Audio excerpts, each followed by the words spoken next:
Honda Activa 125 की मैं कमियां बताने जा रहा हूं और मुझे पता है कि कमेंट में आके मेरे भाई लोग बोलेंगे कि भाई आप यार कमियां बताना शुरू कर देते हो, हर स्कूटर और बाइक में कमी होती है तो एक्टिवा में क्यों नहीं होगी।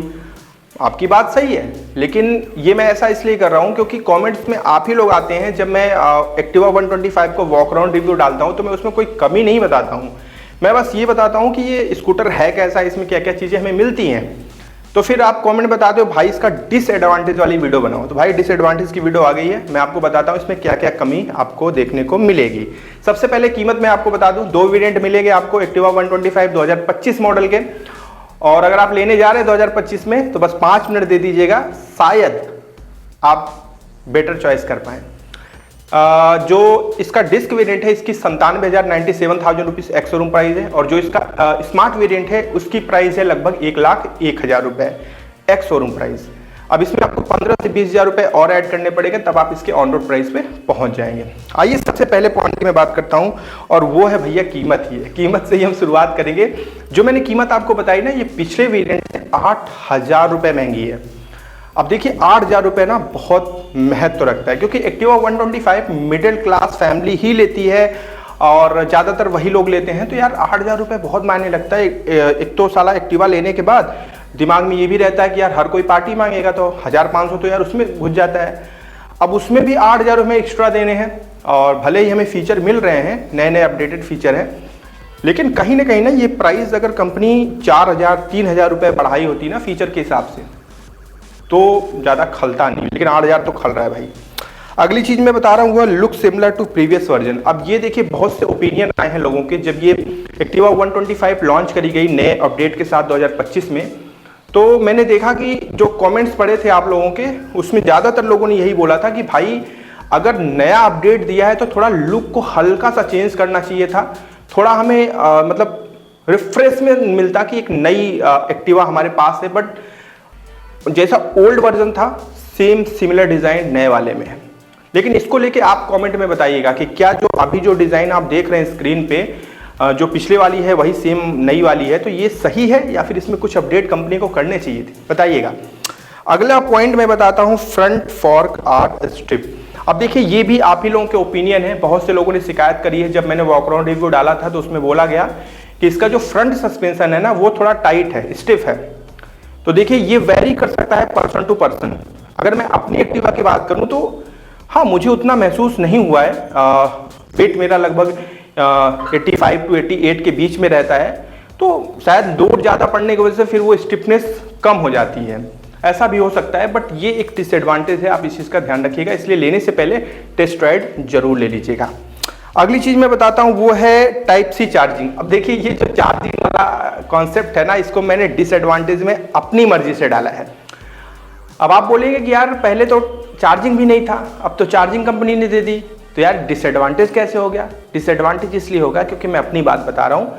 अगर मैं लेने जाऊँगा तो मुझे पता है कि उसमें चार्जिंग पोर्ट लगा हुआ है, लेकिन इसके लिए मुझे टाइप सी कनेक्टर भी लेना पड़ेगा, क्योंकि type C charging port company दी है।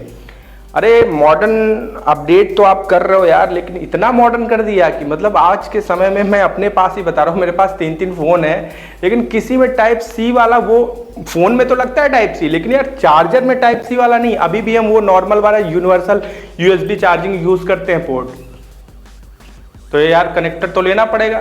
तो ये मुझे डिसएडवांटेज लगा है। अगली चीज़ मैं बताता हूँ वो है new but fit and finish. हाँ, ये मैं आपको बता दे रहा हूँ, वॉक अराउंड रिव्यू जब मैं कर रहा था तो मुझे एक चीज़ की उम्मीद बहुत ज़्यादा थी कि जो 2024 में मॉडल था ना एक्टिवा का, उसका फिट एंड फिनिश मुझे पसंद नहीं आ रहा था। मैंने बोला था कि यार सेम प्राइस में कंपनी को इसके फिट एंड फिनिश पे थोड़ा काम करना चाहिए। तो जब ये नया वेरिएंट आया तो मैंने सोचा शायद ये अपडेट हो गया होगा, बट सेम सच में भाई, मतलब कीमत 8,000 बढ़ा दी लेकिन फिट एंड फिनिश वही रखा है।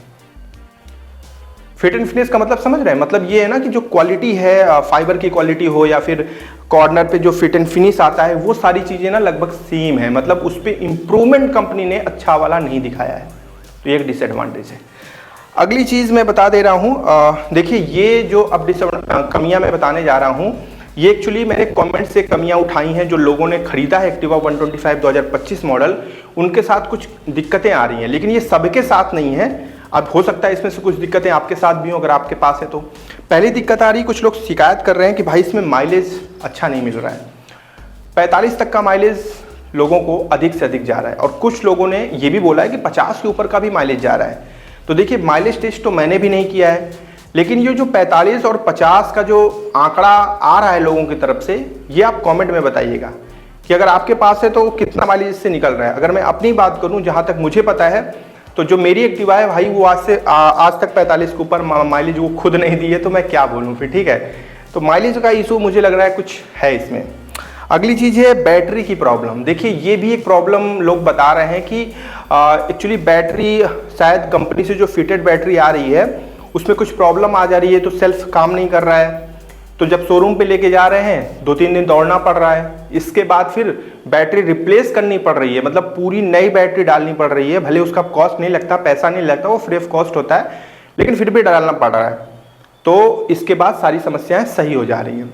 अब ये प्रॉब्लम कितनी ज़्यादा है ये मुझे नहीं पता, बट कुछ लोगों की ये कंप्लेन है और ज़्यादातर लोगों की है भी नहीं, ये भी बात है।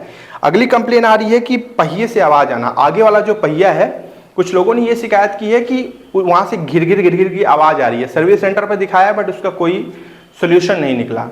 अब ये भी कुछ लोगों के साथ हो रहा है, सबके साथ नहीं हो रहा है। ठीक है, तो हो सकता है कि भाई उन्होंने चलाया हो, कहीं पे गलती से गाड़ी भिड़ गई हो, या फिर किसी गड्ढे में बहुत चौचक तरीके से कुदा दिया हो, या फिर घर के बच्चे हों, आगे वाले पहिए कहीं पे कुछ मार दिया हो, तो हो सकता है। क्योंकि ये इंडिविजुअल प्रॉब्लम्स है, कुछ लोगों के साथ हैं, सबके साथ नहीं है। तो अब इसमें से कोई भी समस्या अगर आपके साथ हो रही है तो कमेंट में बताइएगा। और मैं आपसे एक चीज़ कहना चाहता हूं कि अगर आपके पास एक्टिवा 125 है और अगर आपके साथ कोई दिक्कत हो रही है उसके साथ, तो आप मेरी जो इंस्टाग्राम आईडी है, इसी नाम से है, राइड टू नो के नाम से, वहां पर जाइए, मुझे मैसेज करिए, या फिर आप उसकी एक वीडियो बना के, जो भी आपको सही लगे, वीडियो बना के मुझे भेजिएगा। और फिर मैं जब अगली वीडियो बनाऊंगा ना, तो उसमें आपकी वो वीडियो और आपका नाम सब कुछ मेंशन करके बताऊंगा, ताकि लोग थोड़ा सा जागरूक हो पाए, उन्हें समझ में आए कि एक्टिवा में क्या क्या प्रॉब्लम्स और आ रही हैं प्रैक्टिकल लाइफ में। तो अगर ऐसा कुछ है तो शेयर करिएगा और अपना ध्यान रखिएगा। और मैं आपको बता दूं कि भाई एक्टिवा 125 लेने जा रहे हैं तो कुछ नहीं करना है। 3 स्कूटर, एक्टिवा 125, जुपिटर 125 और एक्सेस 125, तीनों का आप टेस्ट राइड ले लीजिए, फ्री ऑफ कॉस्ट है, कोई पैसा नहीं लगता। आप क्लियर हो जाएंगे कि तीनों में कौन सी लेनी है। और रही बात एक्टिवा की, तो एक्टिवा अच्छा स्कूटर है, इस पर लोगों का भरोसा है, लेकिन टेस्ट राइड लेने से पहले अगर आप ले रहे हैं तो समझ लीजिए आप आंख बंद करके ले रहे हैं। ठीक है, चलिए ध्यान रखिएगा और मिलते हैं अगली वीडियो में। जय हिंद।